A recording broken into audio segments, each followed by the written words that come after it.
Hi there, my name is Jay with CompuMatter, and this video is going to be a little bit different. It might put you to sleep. If it's too long, skip ahead or just shut her down, but I'm hoping that by creating a long enough video, you get a chance to learn who I am, who CompuMatter is, and what the intention is behind the company. I really want you to get to know me instead of just the brand. So stick around and let me introduce myself. I've been in the computer business now for over 4 decades, 4.5 decades. Been through everything from the days of DOS and floppy disks on up through when Windows took over DOS, when the internet dominated the scene and has evolved, of course, to the point that it is right now. And I've had my fingers in a little bit of everything, from the networking side to website development to business server creation, programming, animation, really the whole gamut. And so that's what qualifies me to be the owner of a computer store. Now, I have people working for me that know things that I don't know. Nobody can know everything. I'm not an Apple expert, but yet I have people working for me that are Apple experts. And so we cover it all down here, but it takes more than just one person. Nobody gets to know it all. So let me tell you a little bit about myself personally. I was born in Lowell, Massachusetts, many years ago. I won't tell you exactly how many.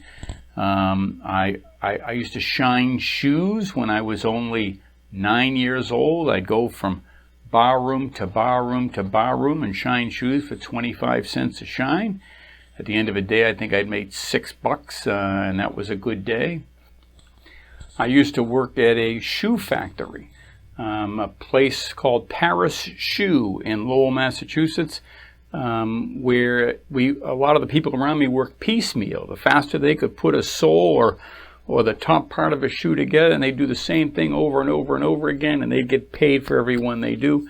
I was hourly, and I did a variety of things, but boy, it smelled like shoes all day long, and wheeling racks back and forth, and whatever it was that they required of me, gluing and hammering and everything in between. The shoe industry was big in Lowell. There were a lot of immigrants in Lowell that had come over through Ellis Island and made their way north. My mom's 100% Portuguese, and my father is mostly Italian. Their grandparents both came from boats overseas through Ellis Island, so that's pretty close to home. There was a textile industry in Lowell. One of my jobs was in a textile industry was to climb into a vat of dye where they dyed cloth. They'd run it through one thing and out the other, and in between it would become the color. It comes in white, cotton for instance, and then it gets dyed in this vat, and when it's done, it's the other color on the other side. And sometimes the cloth would get caught in the roller that rolled it and spun it and caused it to saturate. And it was my job to go into the vat. It was a big vat, and swim over to where the knot was, cut it wherever the problem was, retie it so that it could continue to be pulled through, and I would get out of that thing a different color every day. I think I was 16 years old, maybe, and I lasted about 3 weeks before I quit that job. I used to go to the boys club a lot. We were inner city, kind of inner city. We had a good life, but I spent a lot of my time hanging out with kids that were from the inner city, and the boys club was a good upbringing. A lot of playing pool, chess, camping in the summertime. Got some very fond memories of that episode. I was a boxer in the early days, silver mittens and a little bit of the golden gloves. I was probably 14 years old, maybe 15 years old. And, there's a movie called The Fighter, which stars Mark Wahlberg, that was actually filmed in Lowell. And Dickie Eklund and a number of the other people that they focused on during the course of that movie was, in fact, people that I knew back in the day. The name of the gym was the West End Gym. And I remember as a youngster, they would take a half a dozen of us, stick us in the back of a station wagon. The trainer was Artie Romalo, and he would take us to different bars and in different cities. And we'd go into the bar. There'd be a boxing ring in the bar. All the people would be drinking around, and there would be their entertainment. So, two kids would get in the ring, fight it out. They'd be cheering and betting, and smoke just filled the place. And we would be done, and we'd get a little trophy if we won. We'd get a little bit of money. I think it was no more than $10, $7 to $10, somewhere in there. And they would cart us from one bar to another. One time we fought in a school gymnasium. That was a really big deal. I was an average boxer.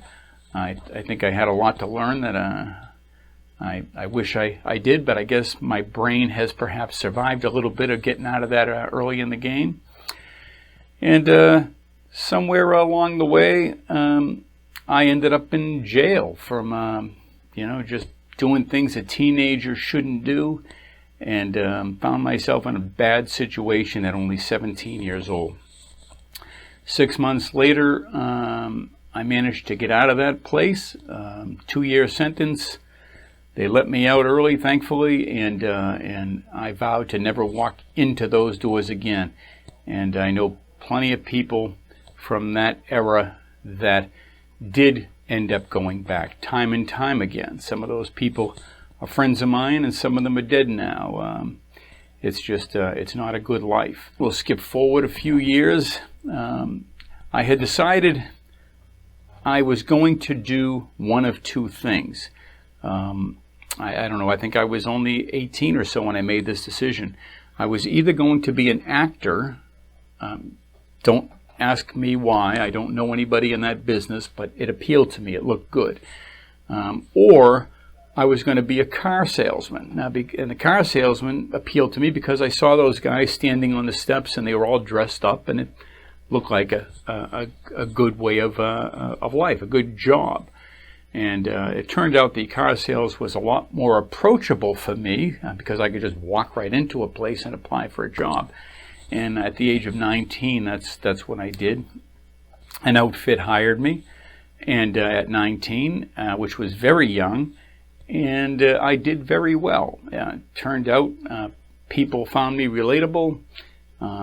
Despite the reputation of the car business, you can be, and despite my history up till that moment, you can be a sincere, honest, likable person and make your way in that business. And by the time I was 21 years old, I purchased my first home. I got married, purchased a home at the very young age of 21 with no help from anybody. There's nobody. You could shake my family tree and nothing's going to fall out of that. So it had to be on my own. And by the time I was 25, I think I had 3 homes purchased already, or bought and sold. I'd like to touch on my 2 sons. I've got 2 wonderful young men. For sons, one of them is, 30. I'm probably going to be wrong about this. One of them is 32 and the other one 35. I hope that's right. Yeah, sorry, boys. That's Douglas and James. Douglas works with us here at the store, so you'll certainly get an opportunity to meet him. There's a video alongside this one that he's created for you. And my other son is James. James is a stockbroker that works for Edward Jones, and he lives in Mount Vernon. I have 5 wonderful grandchildren, thanks to him and his beautiful wife, Ariel. Ever since I was a little kid, I've always had this great love for animals. It doesn't matter what it was. It could be a frog or a snake or a spider or a dog or a deer. It just doesn't matter. It was natural. It was innate, and I just always had an incredible fascination and love for animals. And that has stayed with me to this day. It's been a theme, a common thread right along. And I have had amassed this wealth of knowledge and technology along the way. Even when I was in the car business, I was creating programs to do different things in that business. And when I get out of the car business and I went into the mortgage business, I was a mortgage broker for 5 years along the way, for those that can relate to that.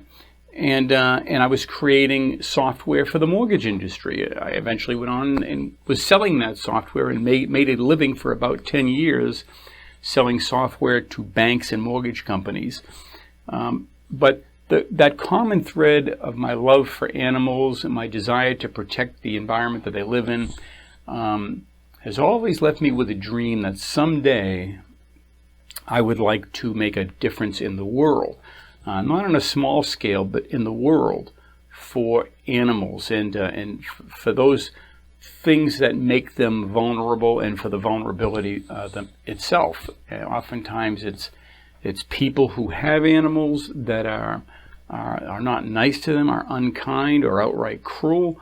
And other times, it's our destruction of the environment. And sometimes, we need that environment, and we don't know of a way to find middle ground, and we just mow it down, and their sustenance, their ability to survive, is eliminated from the ground up.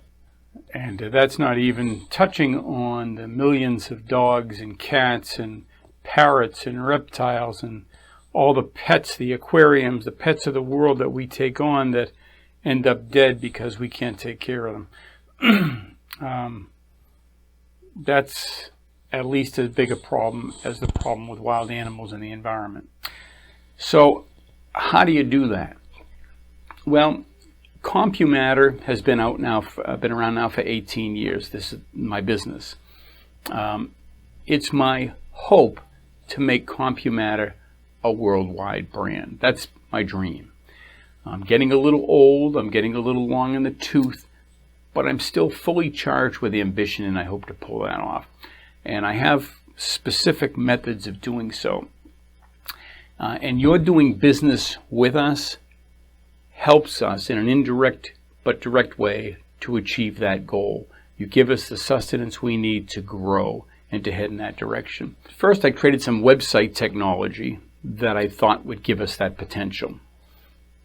And I haven't brought that to fruition yet, because along the way I had created some server technology, small business server, goes by the name of Server Matter, that I work on every day and have for about the last 5 years.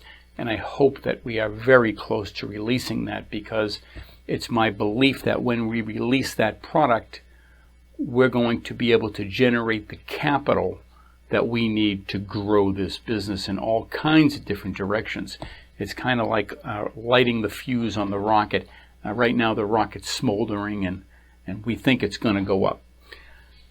So we'll see how that works out. That's my goal. That's my intention. And if I succeed, the money that we receive from a growing business, from a worldwide business, will be used primarily for the purposes of animals and environment and things of that nature the world over. That's the goal. I mean, wouldn't it be nice if companies like Starbucks or Amazon or Google or Facebook, that instead of giving the money back to the venture capitalists or the angel investors because they went public and made all this money, so now all the stakeholders got their windfall, which is kind of the way the system works. Wouldn't it be nice if those companies instead were able to put the substantial amount of money that they're giving back to those people and put it towards an altruistic cause, whatever that cause may be? That's my goal, and that's why I think it needs to probably be a private enterprise, or maybe someday we'll go non-profit. I don't know. That's on the brain on some level, but it's undecided. Now, don't get me wrong. I understand that the angel investors and the venture capitalists are, if it wasn't for their contribution to the Facebooks, the Googles, and the Amazons, and so on, these companies may well have never become what they've become. So Starbucks included. So there is a real challenge on how to get this thing off the ground without relying on the system and getting caught in that perpetual cycle. And for me, that method is the vehicle is going to be the business servers that I've spent years creating, and then behind that, the website technology, and then behind that, the store model that we've created that will fit in neighborhoods across the world in the same way that Starbucks does with coffee shops. I mean, that brings up the question, some people ask me, well, there's all these people hurting in the world, children or handicapped or injured or, people that have gotten back from the military and, have got all kinds of problems as a result of what they've seen or been through. And to that I say, the people that would want to head up those causes should be the people that are passionate about those causes. For me, I feel like I've been that way since I was a child, and I am going to be the voice of those who cannot speak, that are not human. All the animals of the world that are our neighbors, our planet's inhabitants, they need people like me to speak on their behalf, or in many cases doesn't exist. There's certainly not enough of those around. Steve Irwin, absolute favorite person in the world. But that said, I have great heart for the children. I have great heart for those things that are vulnerable, whatever they may be. But it's the people with the passion on those individual causes that should be at the helm of trying to make a difference in those areas. For me, it's about the critters. So what do we do at CompuMatter? Well, as our website says, Windows, Apple, Android, Linux, laptop, desktops, tablets, iPhones, on and on and on. Website design, hosting, training, servers, animation, probably more than any one computer store does anywhere. So take a look at our website and learn a little bit more about what we do. And if you're at home or your business and you need remote assistance, we can handle that. Download a program. We'll quickly be able to see your system and help you with whatever problems you have from here. It's painful to hear people talk about they're getting tech support by some company in India and they're paying them every month when they've got a resource like ours in their own backyard. If individuals at home need us to come to their home to help with their printers, their networking solutions, Wi-Fi, whatever that may be, how to get their Amazon Echoes or Google devices working the way that all that kind of stuff we do, and we can send somebody to your home. Anyway, I guess that's about it. I don't want to take all day, but thanks very much for watching.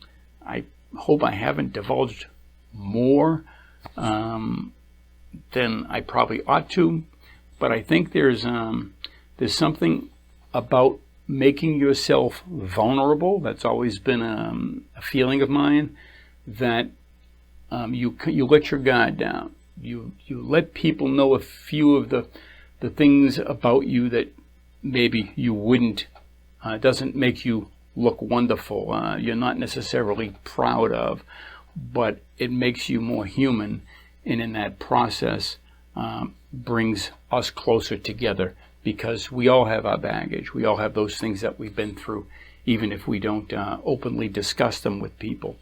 And as far as my tainted background, that was, as a teenager, and nothing since, but it's a part of me. It's a part of my story, and I wanted to share it all with you. I mean, frankly, I think you know more about me in the last 15 to 18 minutes than 99% of the people that I interact with. So, thank you for watching, and appreciate you taking the time. Bye-bye.